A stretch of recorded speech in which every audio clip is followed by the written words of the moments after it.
Yeah, it might have been convenient that my dad started getting into jazz about the time that I would be rebelling on my own. So listening to the old rock and roll wasn't like I didn't think of it as rebelling, but it was stuff that I was choosing to listen to, not my dad, even though it was my dad's record collection or my uncle's, that because my uncle gave me his record collection, stuff like that. So like I was listening to their old records, and dad got to a point where I had played the Moody Blues so much he's like, you can play it when I'm not around, but you're making me hate one of the bands that I liked from my Oh, era how because you funny. won't stop playing. I Hmm. played it so much that our Question of Balance LP cracked. I think I Wow. just wore it out quite literally because I would not stop playing it. And it's about that time that I actually got introduced to Bruce beyond more than just Born to Run and Rosalie.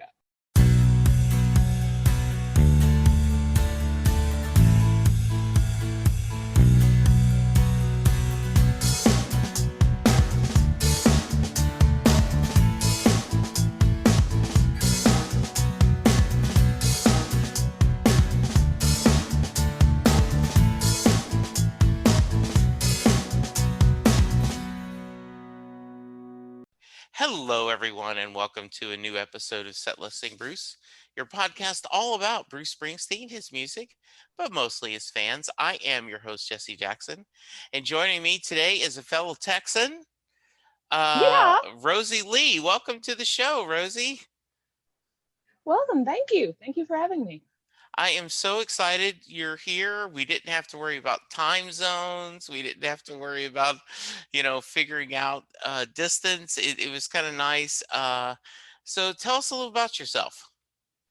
I'm 28. I have grown up mostly in Texas, but I have lived in 10 different states. So I can truly say that Texas is the best due to the authorities having lived other places, at least for me. And I've been into music since I was little. I thought there was 8 days in the week because of the Beatles song. I thought we had Sunday twice when I was about 4. My brother shattered my world, but he's like, there's only 7. And I'm like, so music has always been something I don't want to say like taken more seriously than the average person, but like people have been like, why do you know so much about that? I had an aunt, we were in the grocery store and a song came on and I was like, Aunt Claudine, isn't that Billie Holiday? And my aunt was like, why does my pasty white niece know who the heck Billie Holiday is at 6 years old? So it's just always been around the house. Dad's deep into music. Mom's a pop girl, of her era. And so music's always been a thing to me. I've only recently like taken up sharing all this useless information I know with the rest of the world because, hitherto I was like, well, I have a couple friends who don't think I'm totally crazy and that's all I'm going to get out of life. Yeah, I want to get to how you're sharing that, but you mentioned your parents. Let me start there, like I often do. Talk about growing up. So you said you grew up mostly in Texas, but you know, and you mentioned your family loved music. Talk to me a little bit more of that. What kind of music did your parents listen to? Okay, my mom, like I vaguely alluded to, is very much the pop girl. So she liked her Beach Boys and Righteous Brothers, like your well produced, pop single stuff of the Sure. '60s and early '70s because she graduated in '70 and then at the time like married and then that husband passed and then she married my dad. But so she didn't really pay much attention to upcoming music after 1970 because she was busy being a wife and a mother and it wasn't her focus. But she got to see Brewer and Shipley and Bob Dylan, so she had a bit of a folk music interest too. And so that's what she shared with me. And she liked country. She was the only person in the house to like country. My dad, my brother, and I all despise country music. I grew to like it because she listened to it. And this is like back when country was kind of good. It was, late '90s, early 2000s. So your Alan Jackson, your George Sure. Strait, and country that still sounded like country. Had a fiddle in the band, which is a Yes. requisite. Yes. And so that was my mom's side of the musical equation was '60s pop and folk. And then my dad's an album cut kind of guy. Like if it's not worth buying the whole album, it's not worth listening to the band kind of deal. So with him, it was stuff like BTO and the Guess Who and almost all of Neil Young's projects, from Buffalo Springfield to solo work, Crosby, Stills, and Nash and Young, of course, and Clapton. I grew up on Derek and the Dominoes, the only album that they did, and Blind Faith. And yeah, my dad had to explain that really awkward liner picture on the Blind Faith album, Half Naked Lady. But Oh, how I was like, funny. why is this in here, Dad? But so I that was his. So it's sort of like the lighter rock, because Clapton isn't as heavy as Page or Hendrix, and we did have some Hendrix. For whatever reason, my dad doesn't like Led Zeppelin. That was something I acquired as an adult on my own.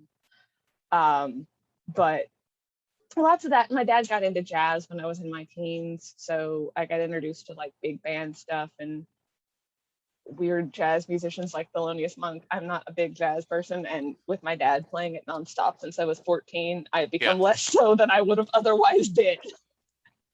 Yeah, I was going to ask you about that, Rosie, because often, we go through a phase where we rebel against our parents' music.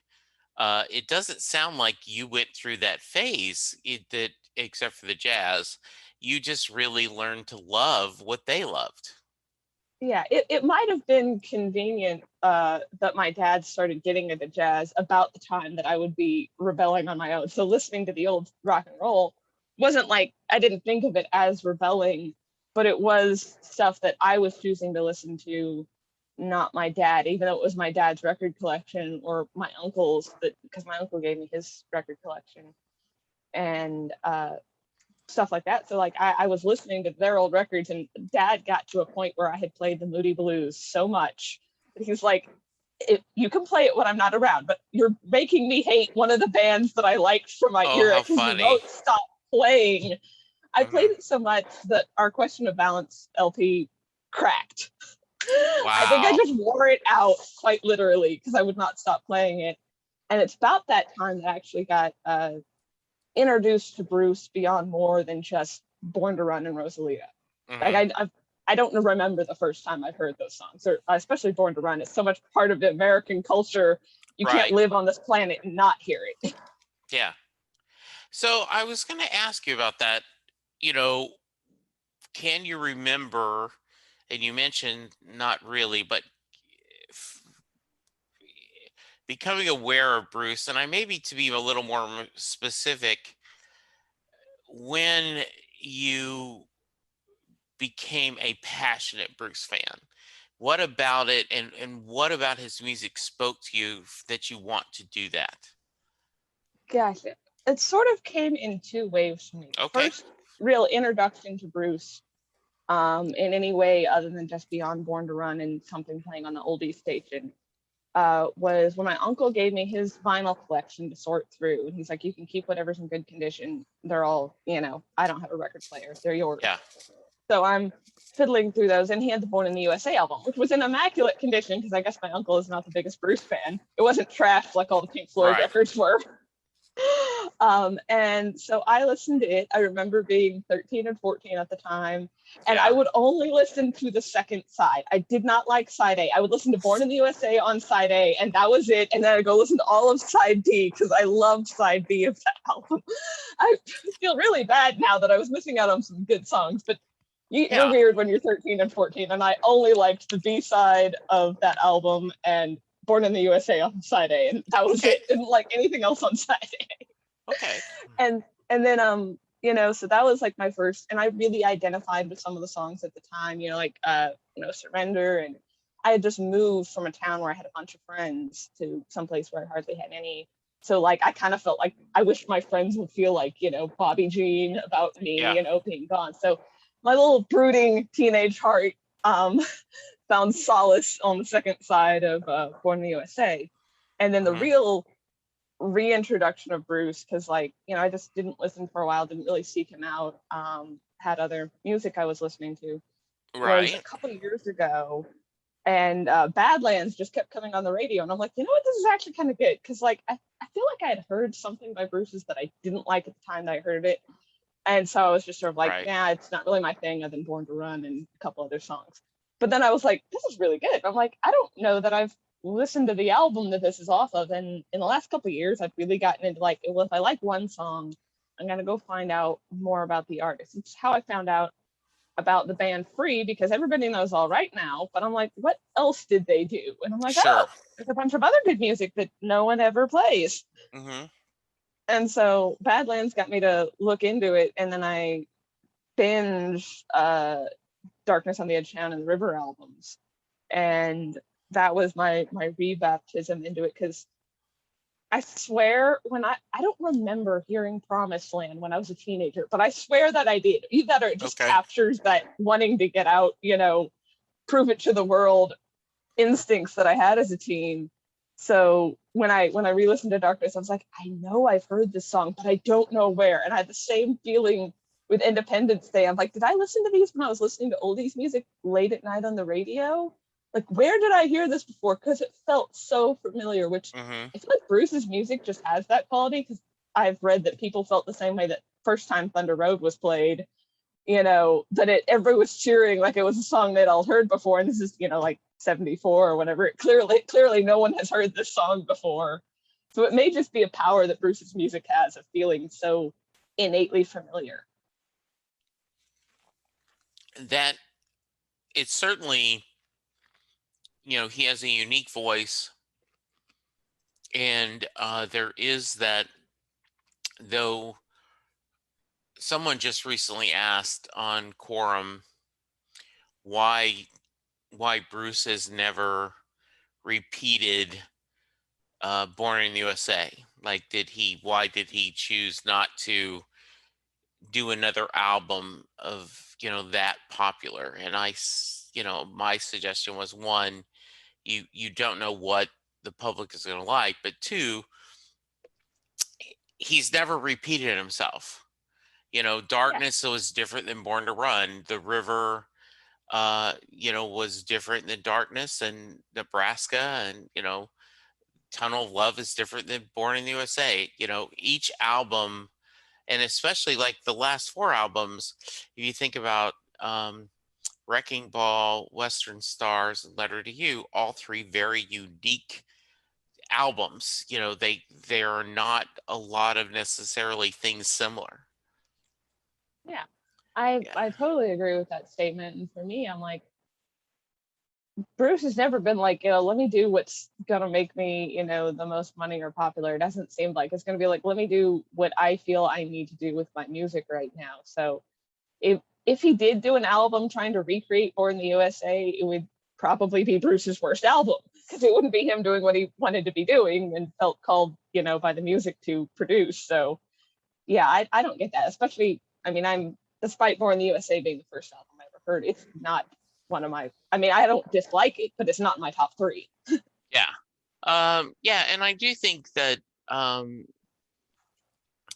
a lot of times Born in the USA gets a short shift from fans, hardcore fans, because it is so filled with pop hits, and it is, the cliche and more commercial sounding. It's as close to commercial as Bruce got. Yeah, and but I also think we should give credit to, it was the gateway to many people finding Bruce's music.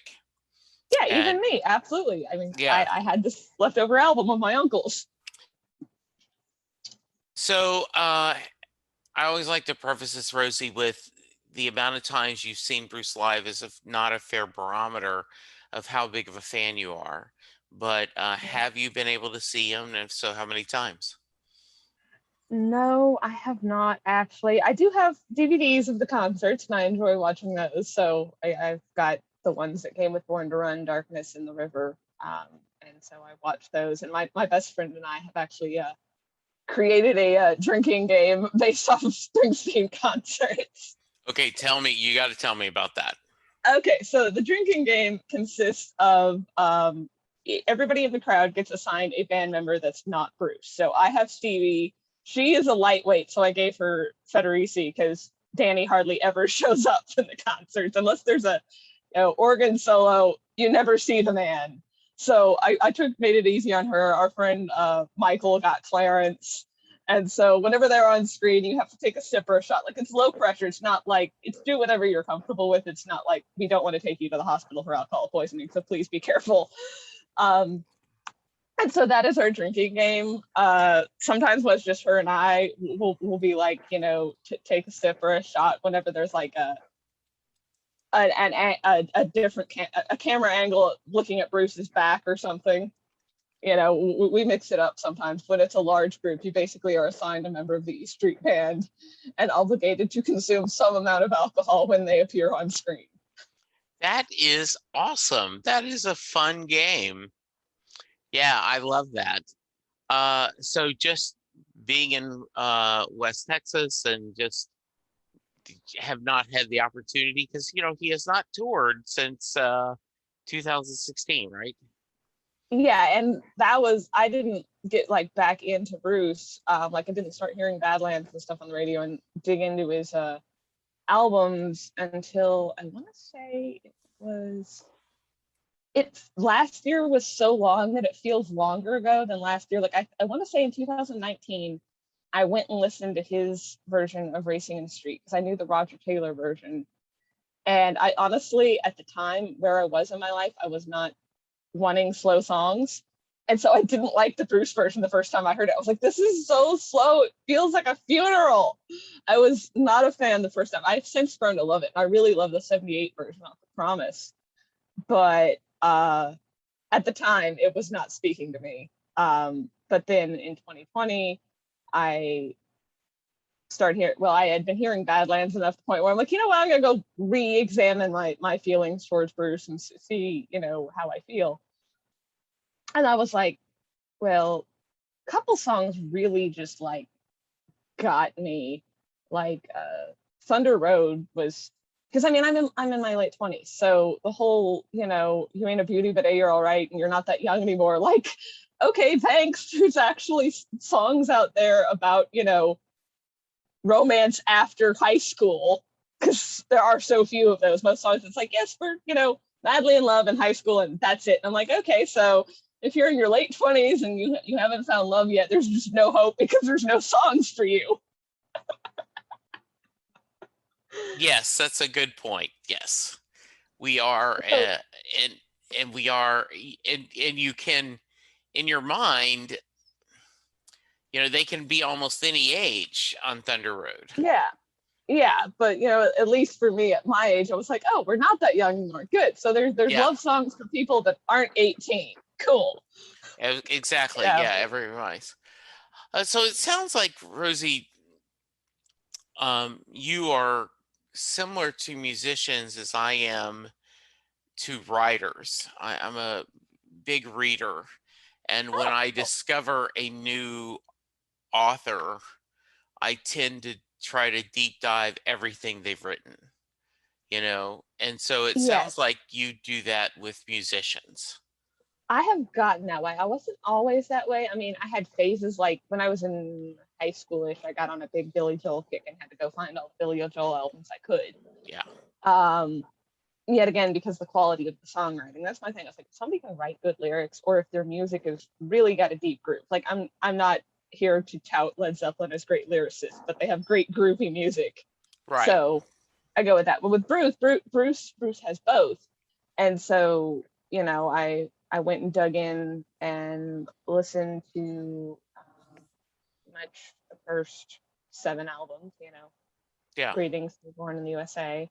And I listened to some of his later stuff too. And it took a while to grow on me too. It's one of those things, kind of like Nebraska. I feel like Nebraska, you also have to listen to a few times before you really appreciate it. It's not instantly going to be your favorite unless you really like stark, gritty, Dust Bowl Americana folk music kind of stuff. Yeah. I had a guest once tell me that, in his opinion, you can't enjoy Tunnel of Love till you've had your heart broken a couple of times. That Tunnel of Love, you have to have some distance. And so I think also, with Nebraska, it does take multiple, because it is so different to enjoy that and get the feeling from it. Um, most I normally uh, don't. This is an audio podcast only. Every once in a while, I'll take the video if my guest doesn't care, and I'll post it on YouTube, and I may get 5 views. But for those of you who are listening to this, Rosie has a massive Little Steven poster behind us. Uh, Behind her, she also showed me she has a great couple of Bruce posters. But you've mentioned Little Steven a couple of times. Uh, I would think he's your favorite member of the E Street Band, excluding Bruce. Honestly, sometimes it's almost tied with Bruce. Like That nothing I wrong with love that. what he's done, both with his solo career in the E Street Band, producing and writing for Southside Johnny. Like, he's done so much and gets so little. Like, unless you have seen The Sopranos, most people have no idea who Stephen Van Zandt is. Yeah. Unless they are hardcore E Street fans. Right. It's like either you're really, really big into Bruce or you watch The Sopranos. And I'm like, this dude did so many other cool things with the Teach Rock program that he has, and helping bring down the corrupt government in South Africa. Like, he's done so much and gets so little credit for it. So he's like, and also I appreciate his voice in current times because he's able to like understand people that don't see things, that don't necessarily share the same views that he does, which is so lacking in today's society. Most people are like, you voted for somebody different than I did, or you disagree with me on this issue, or you disagree with me on stuff relating to COVID, and therefore you're the enemy and the devil, and I'm never going to talk to you again. I literally had a friend stop being my friend last year because we didn't see eye to eye on some stuff around COVID regulations. And I'm like, what happened to like tolerance and love and Yeah. all those cool 60s hippie things? Like, that was a good idea. Why did we abandon that? And Stephen very much embodies the whole, like, I don't necessarily agree with you, but I respect you as an individual, that you can have your opinions, and is generally the only people he's down on is the politicians, which is a good group of people to be down on usually. Yeah, he's very passionate and very um, opinionated on Twitter. He also um, does not suffer fools easy, but yes, good guy, really good guy. So let's talk a little bit. You've mentioned a few, but give me some songs or albums that have a special meaning to you, and share with me a little bit about that. Absolutely. Well, for one, I'm trying to think that there are so many, because like I really love lyrics. And Bruce Springsteen is, in my opinion, the greatest American songwriter. I know people would argue that Dylan has a case there, but for me, it's Bruce. And Drive All Night really just hit me one day. Like, I can remember hearing that, like, not the first time I heard it, but like the first time, like, it got me one particular evening, because it was just sort of like, Bruce's songs, not just Drive All Night, but so many of them are like, they're really romantic, but in a deep sense. They're not, flowers and chocolates and moonbeams and everything's perfect and unrealistic. Like, he takes romance and sticks it in a real world where girls have jobs. I don't know any other songwriter, especially male songwriter, who sings about women who work. Like, nobody else does that. And especially casting them as like a romantic interest. Like, I Want to Marry You is about a single mom who has a job. No one else has ever written, correct me if I'm wrong, but nobody else has ever written a song that's a love song for a single mom with a job. Now, I'm not a single mother, but songs like that, that respect the fact that you're tired at the end of the day and may not have your makeup all on, be ready for a date, like in Well, I think Atlantic City covers that, theme too. And it's just so real, which makes it so much more believable than love songs. They're just like, oh, I'm going to give you moonbeams in the sun. And I'm like, that means nothing. Now, telling me to put my stockings on so I don't get cold in Atlantic City, that means something. You care. And it seems like, I realize Jersey Girl was, not written Tom by Waits. him. Yeah. Yeah. But often Bruce's female subjects have a past. They're, several of them have had children. This is they're divorced. They have Yeah. gone through, um, a life, and I think that's an interesting concept, especially as he was writing when he was younger. Yeah. Um, And yeah, and very much with even if it's not like a past with children, like he covers the whole like reticence to like, risk romance again from both sides, but quite often from like the woman that he's interested in, where it's not like she's outright rejecting him. It's more like she's not really vulnerable because of whatever's happened to it past. I mean, he's addressing that in songs like The Ties That Bind and stuff, where it's like you cannot live your life isolated, which I was doing a bang up job of that for a while. So Bruce kind of helped thaw me out of my general, I don't need anybody over independence that I was going through, which is why so many of his songs really do, just speak to me. Cause it's like, I, I needed to hear this from somebody. And given last year was last year and I couldn't hang out with my friends, and those sorts of topics aren't things that you really just discuss with just casual drinking partners, or people you go play golf with or go to the pool with. It's really close friends. And so his music was able to like prompt me to think on those things, and then I was able to take my thoughts and observations to my really close friends and have them help me mash it out. But it was nice to have like the kick starting through music, because music is such a powerful thing that even when you are sort of shut down emotionally or whatever, at least for me, it was the only thing strong enough to make me feel an emotion, other than being generally pissed off or whatever it was I felt like being at the time. Actually get deep and face myself, which Bruce's music, especially his lyrics, are really good about making you do that. Like the time that I had to realize that tougher than the rest does not mean tough and how I always perceive tough, because I hung with the boys a lot, so I was used to taking a football to the face and lifting heavy yeah, stuff and proving that I could run with them.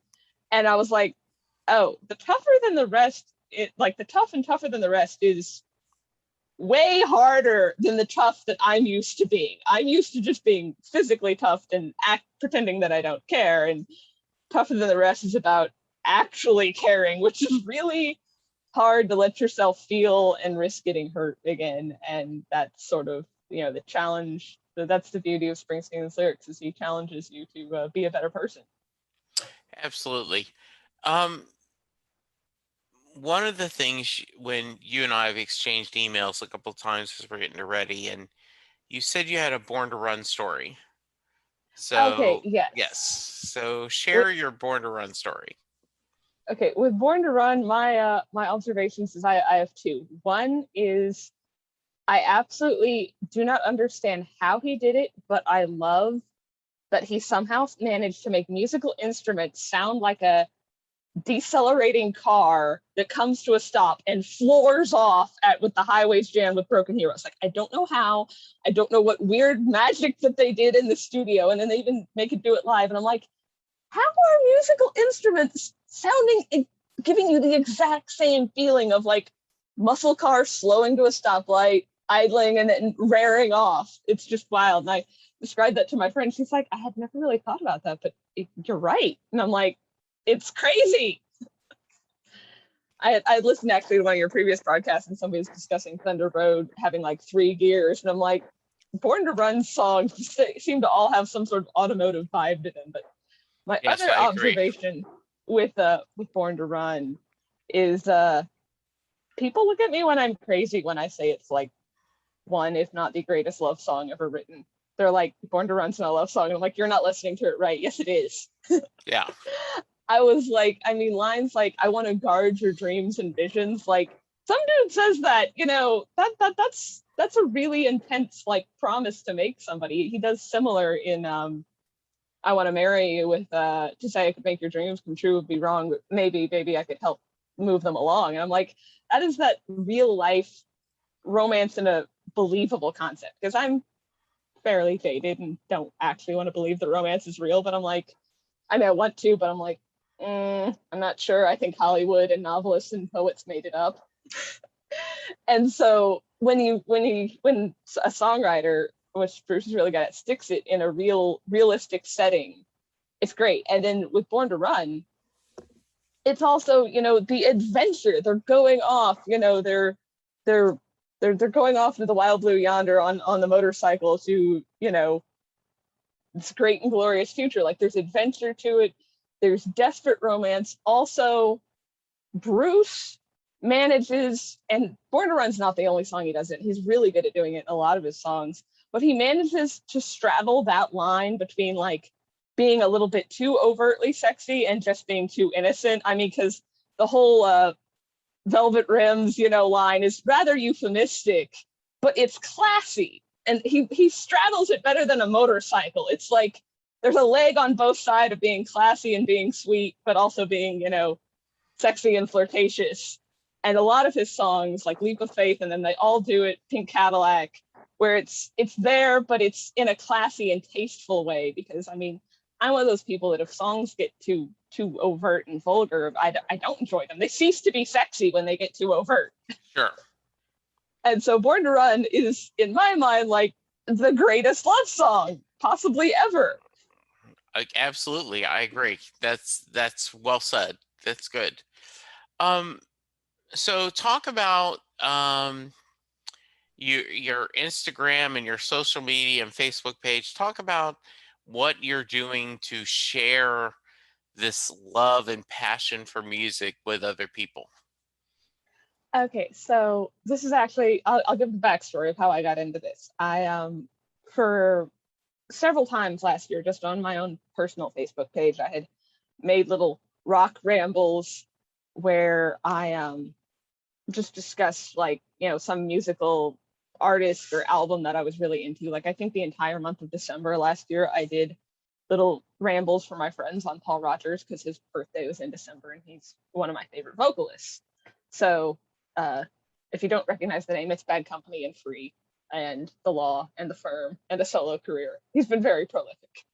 But anyway, so discussing that, and did some on Jimmy Page, some on Led Zeppelin. I think I did some on Roger Taylor of Queen, like just whatever I liked that I sort of wanted to talk about. And I have a couple other friends that are into music, but I hadn't really done anything seriously with it. And then I did one ramble that is actually on my YouTube channel before I started officially doing this. It was the day that the Dustland collaboration with Bruce and the Killers came out, so about a month or two ago. I went on this whole 20-minute ramble about how much I love the song because I had been a Killers fan when I was in high school, and I still liked their stuff.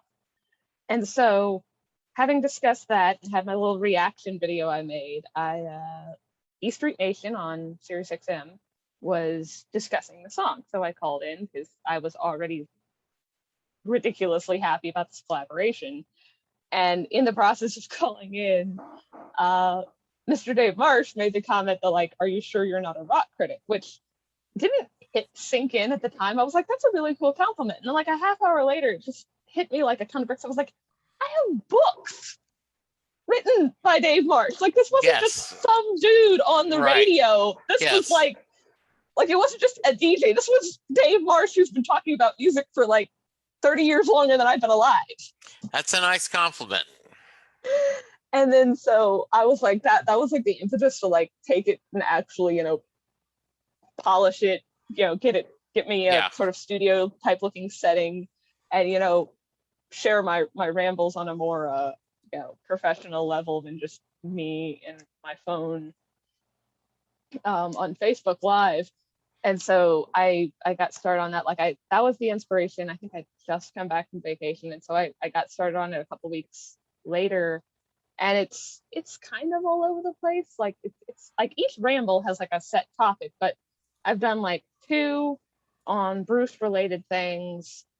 The first one was on the relation between Thunder Road and Racing the Street and a couple of other Bruce songs. And then the other one I just did was on Brilliant Disguise and the deeper underpinnings of some of Bruce's serious relationship songs. It was like Brilliant Disguise and Secret Garden and Living Proof and a couple others in there.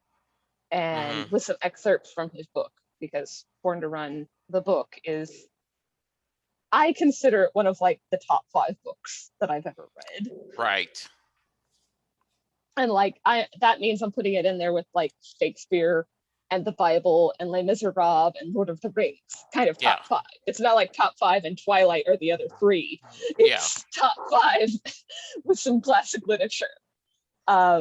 So that being the case, I used some excerpts from it in that episode, and then the other one I found out while researching the song "The First Cut is the Deepest." I found out all about the lady who was the first lady to record it, P.P. Arnold, and had to do a ramble on her that I wasn't planning on doing because her life was so fascinating.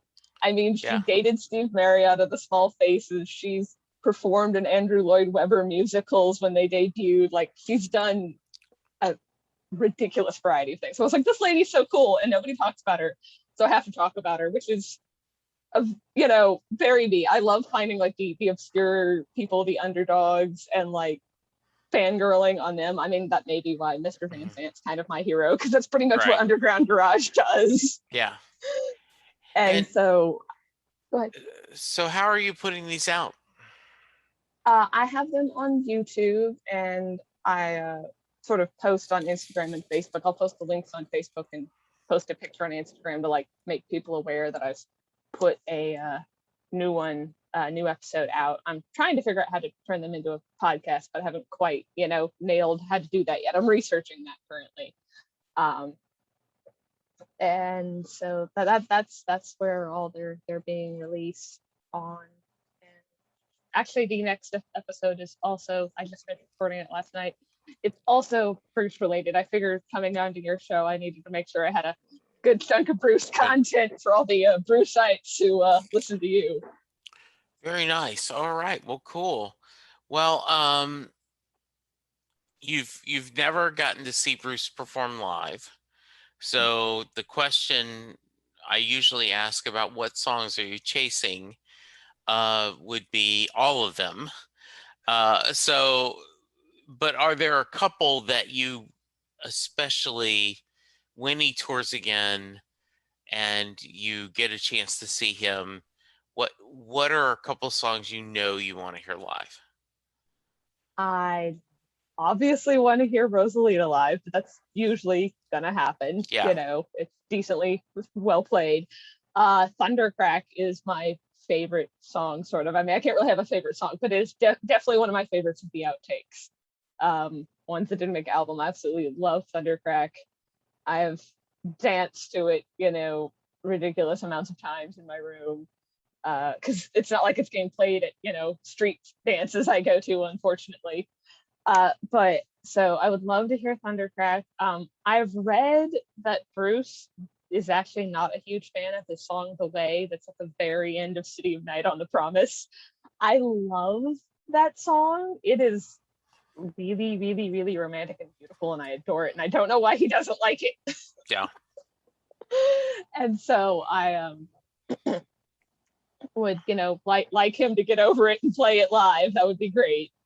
And other than that, like I would just, like to go there. I mean, like everybody, I dream of being pulled up on stage to dance, but who doesn't have that dream? Right. What were your thoughts to Letter to You and Western Stars? Western Stars I have not really like dug into yet. Letter to You, I really love Janie Needs a Shooter, which I realized he wrote like 55 years ago. It's really way back in his catalog. But I really enjoyed it. And Burn and Train was also really good. Burn and Train and Janie Needs a Shooter were probably my favorites off of Letter to You. They were, kind of upbeat, and I like the general sort of message behind them. I mean, Janie Needs Shooters covers some sort of interesting aspects of a person's life, and it's one of those songs that like any person could hear it and take it kind of a different way. It's sort of very much up to your own interpretation. And then Burn and Train, yet again, was one of those songs where, like a motorcycle, Bruce straddles the line between being, sexy and but not too vulgar, and sweet and loving at the same time. It's another one of those songs that just covers it so well, where it's not tawdry, but nor is it prudish. Yeah, I could see that. I like that. So, What's next? What do you got next planned creatively? Well, like I said, I've got the episode on Bruce that I recorded last night, which is actually about the songs that he that are outtakes of his that other people have covered and usually done well with. So stuff like Fire, the Pointer Sisters did, and Patti Smith doing Because the Night, and those songs, and 3 Southside Johnny songs.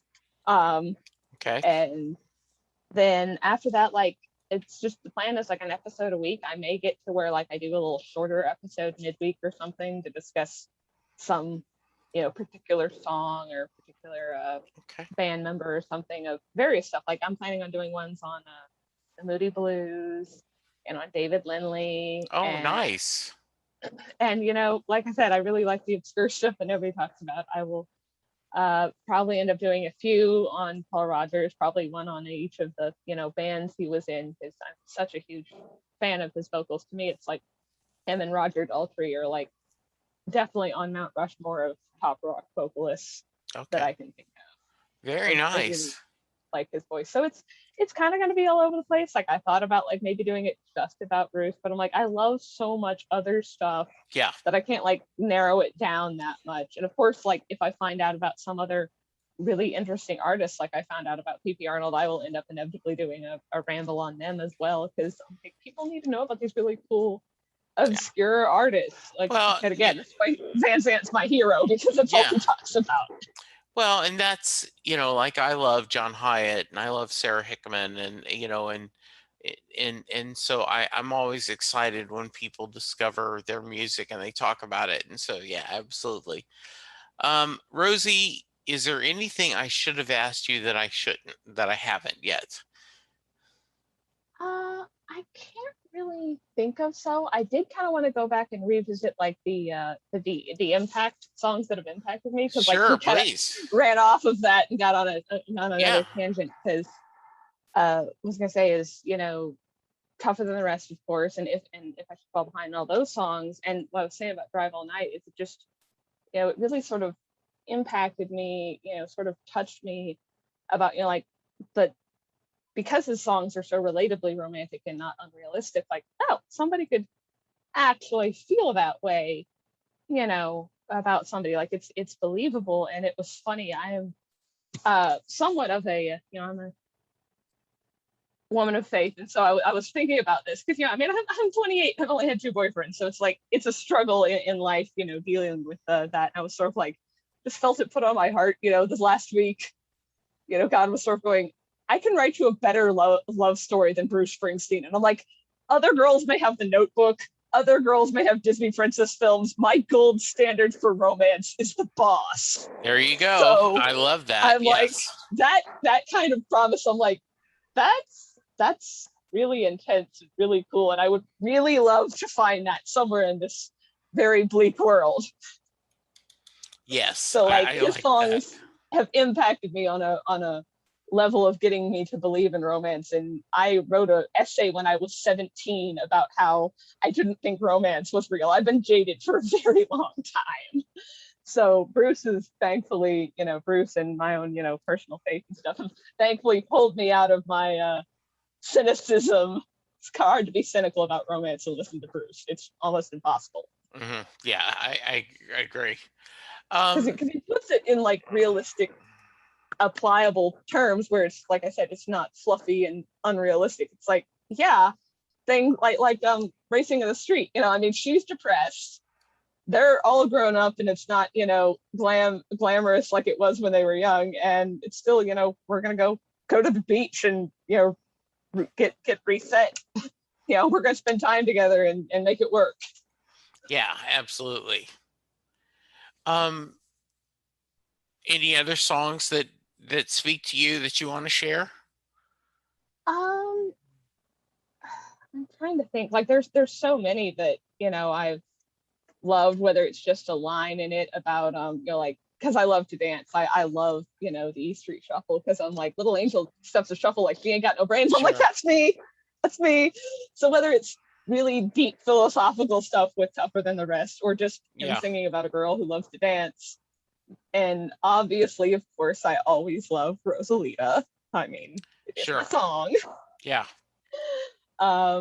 But just it just depends on the mood. Like if you listen to them and you're in a thoughtful mood, you will come away with some sort of philosophical observation from Absolutely. almost any Bruce song. So the ones that impacted me the most, though, were probably Drive All Night and Tougher Than the Rest and Born to Run at Thunder Road and Racing in the Street. Because I love Racing in the Street. It impacted me when I just knew the Roger Taylor cover. Right. And now that I know both of Bruce's versions, the outtake from The Promise as well as the one that made Darkness on the Edge of Town, Sure. it's really, it definitely makes you sit and sort of you feel it. Like I may 20 years from now I may not relate to it, but right now and in the last 2 years since I've been aware of the song, I've always like really related to it. You sort of get that feeling because I mean in middle adulthood, especially when you don't know what you're doing with your life, like me. Yeah. I mean, I have a job, but I don't know what I'm doing with my life. It's really relatable to sit on your front porch with the eyes of one who hates for just being born. Like that was me when I was Yeah. being cynical, and so that song means a lot to me. And so does Thunder Road for giving me hope, and Drive All Night also sort of gave me a sense of hope and optimism too. And Tougher Than the Rest has just challenged me to rethink how I am tough and be actual tough, which is being vulnerable, versus being fake tough, which is acting tougher than everybody when you're really just insecure. Yeah.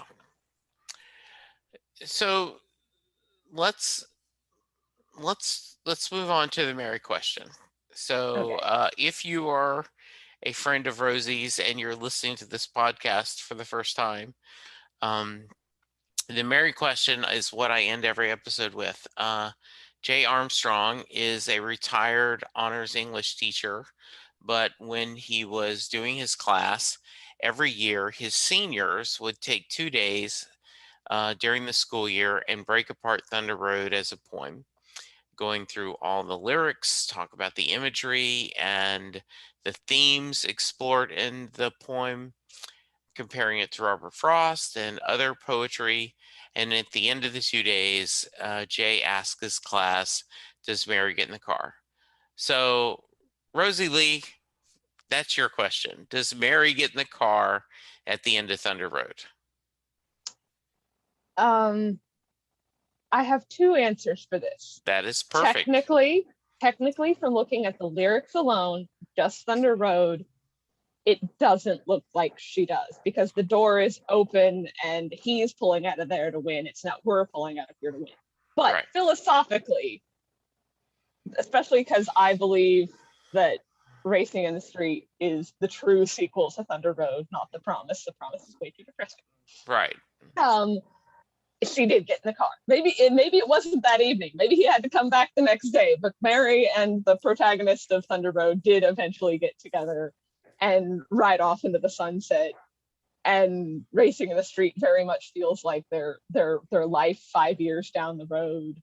Well, because she talks about she sits on her daddy's porch, which is the porch that she, danced across. So yes, I agree. And in the 78 version of Racing in the Street, the line, she's, but your pretty dreams are torn. It's actually your pretty dress is torn.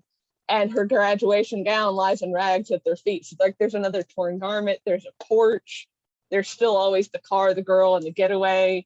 This is actually what my first episode on my YouTube channel was about, was the car, the girl, and the getaway, and that both Thunder Road and Racing the Street relating to each other, as well as Prove It All Night. Yeah, great answers. Yes. So she does get in the car philosophically, I believe. All Who can resist such a proposal? Like, come on, you got to get in that car. There you go. Absolutely. Rosie, how can people reach you if they want to? You can find me on Facebook at Ramble On with Rosie. It's a Facebook page you can go like and follow. You can also find me on Instagram at Ramble On with Rosie, and on YouTube with Ramble On with Rosie Lee.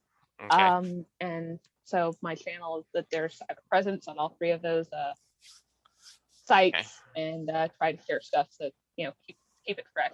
It's not just the once a week you sharing the link. If I find an interesting interview, I try to share stuff like that on the Facebook page, and encouraging stuff on my Instagram. Very nice. Rosie, this is great. hopefully when he tours again, he's in the Dallas area or Houston. We can meet in person and That would be exchange swell. hugs and go enjoy live music. Thank you for being part of the show. I appreciate you so much. Any Thank final you. thoughts?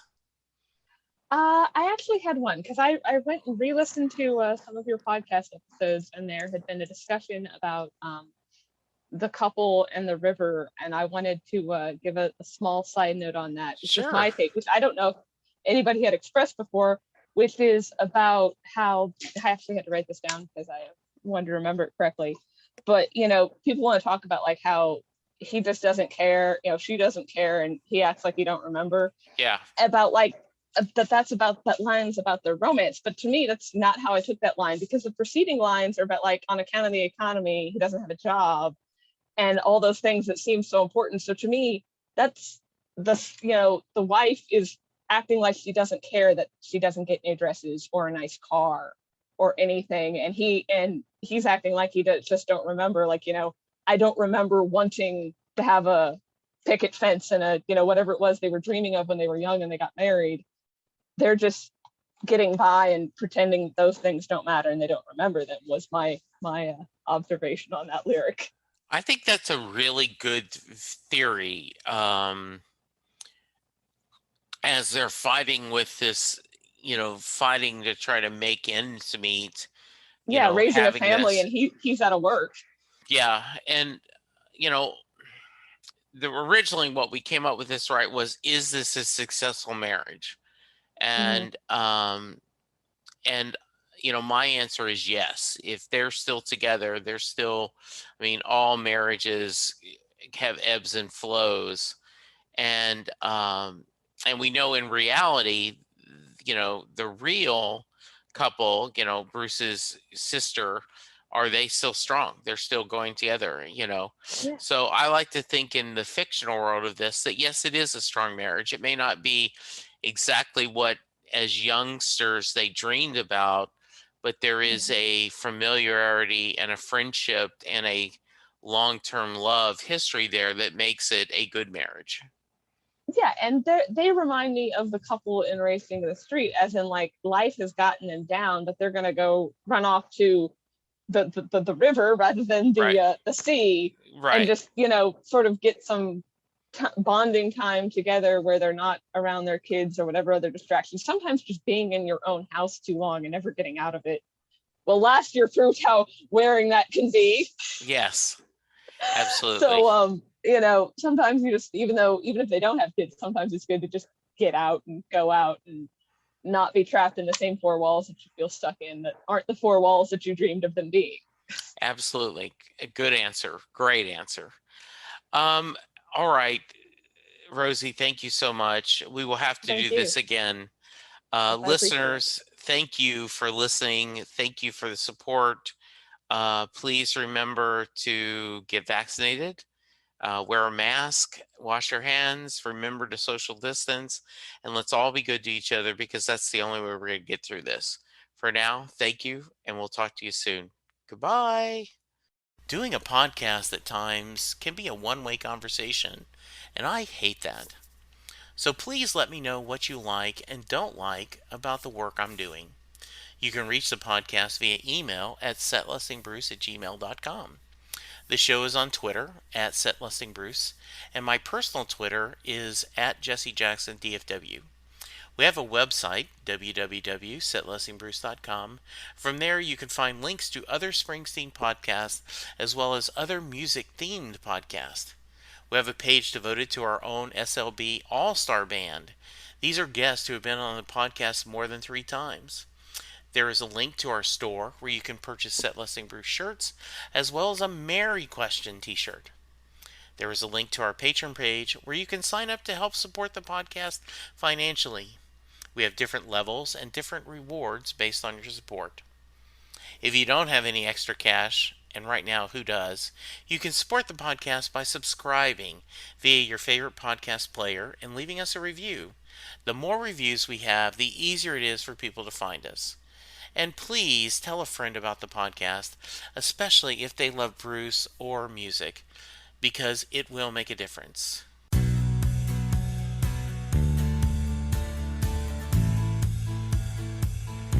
You just heard the fun talking, hard rocking, music loving, album ranking, fan thinking, joy spreading, lyric reading, story sharing podcast that is the one, the only, Said Listening Bruce.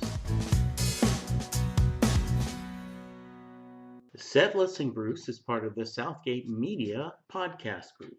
The theme for Said Listening Bruce was written by David Rosen, used by permission.